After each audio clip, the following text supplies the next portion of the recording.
Thanks for watching. I'm Margot Kinberg, and this is In the Spotlight, a closer look at a crime novel. There's something about an exotic setting for a crime novel.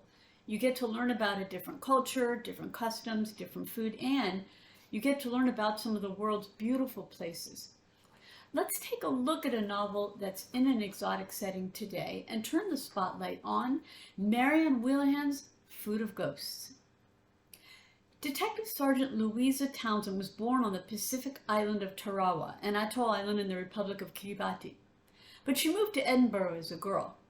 Then, when she heard of an open position on Tarawa, she decided it might be good, even nostalgic, to go back home. But it hasn't been as easy as she'd hoped. For one thing, the food and culture are very different.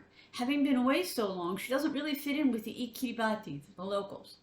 But at the same time, her family history is on the island, so she has extended family there, and that has a lot of implications.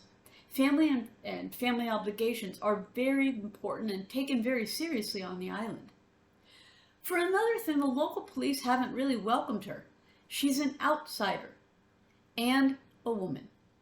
There's also the fact that she can't take for granted things that she's used to in Edinburgh, like reliable internet or up-to-date forensic services. Still, she's trying to settle in. Then she gets a real opportunity. A man named Jose Joe Garcia has been stabbed at the Ambo Lagoon Club, and she's the only police detective who's available to take the case. Hoping to make her mark, she starts the work of investigating. But it's not going to be an easy case for her. For one thing, she's got limited resources, and not all of the people available are happy to work with an outsider, especially a woman in charge. There's also the fact that she was born on the island, but she hasn't been there for a while. So not everybody is comfortable talking to her, and she doesn't always understand the way the culture on the island works. There are several possible motives too, and sifting through them is a challenge. Still, Louisa and her team persist, and in the end, she finds out that this murder has to do with another tragedy that happened. So what are the elements in the story? What holds this novel together? Well, as I say, it's an exotic setting, so the physical and cultural setting is a very important element in the story. The island of Tarawa has a distinctive culture, language, and history, and Wheelaghan shares that. It's also got a lot of natural beauty and danger.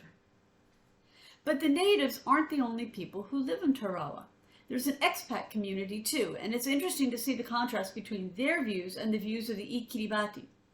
As Louisa looks for evidence, she goes between the two communities and mixes with both groups, and we see how she doesn't really fit in either. And that's another element in the story, Louisa's character. She belongs in the sense of having family on the island, but she's been away so long that she sees everything through a foreigner's eyes, really. At the same time, she's not really an expat, so she doesn't really belong in that group either. And she looks at them from an outsider's perspective. She has OCD, and that impacts what she does in a lot of ways. She's not debilitated by it, though, and she's not an all too stereotypical damaged detective who can't function. There is wit in the novel, although it's not at all what you'd call a comic novel.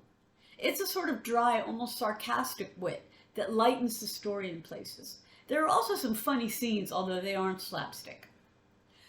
Food of Ghosts is a close look at a distinctive culture in a distinctive exotic place. It features a detective who belongs there, although she doesn't fit in, and a mystery that has its root in the past. This has been In the Spotlight. I'm Margot Kinberg. Thanks for watching.